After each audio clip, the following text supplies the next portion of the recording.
खबर शामिल करते हैं टीएमपी न्यूज के स्टूडियो से। हाफिजाबाद से ब्यूरो चीफ हाजी इमदादुल्लाह इजाजी की रिपोर्ट के मुताबिक आशर भट्टी मीडिया ग्रुप में सैयद सलीम शाह की शमूलियत पर एक पुरवकार तकरीब का इनेकाद किया गया, जिसमें ग्रुप के तमाम ओहदेदारान और मेंबरान ने भरपूर शिरकत करते हुए इन्हें पुरतबाक अंदाज में खुशामदीद कहा और मुबारकबाद पेश की। इस मौका पर शुरका ने सैयद सलीम शाह को फूलों के हार पहनाकर उनका इस्तकबाल किया और इनकी शमूलियत को ग्रुप के लिए एक खुशाइंद इजाफा करार दिया।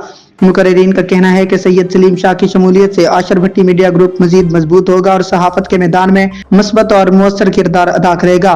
तकरीब के दौरान मेंबरान ने इस अज़म का इजहार किया कि ग्रुप सच और हक पर मबनी सहाफत को फरोग देने के लिए मुत्तहिद होकर काम करता रहेगा। सैयद सलीम शाह ने इस मौका पर इज़हार तशक्कुर करते हुए कहा कि वो ग्रुप के साथ मिलकर अवामी मसाइल को उजागर करने और मस्बत सहाफत के फरोग के लिए अपनी भरपूर सलाहियतें बरूएकार लाएंगे। तकरीब खुशगवार माहौल में इख्तिताम पजीर हुई, जहां शुरका ने एक दूसरे के साथ नेक तमन्नाओं का इजहार किया। फिल वक्त इतना ही। मजीद न्यूज के लिए देखते रहें टीएमपी न्यूज। अल्लाह हाफिज।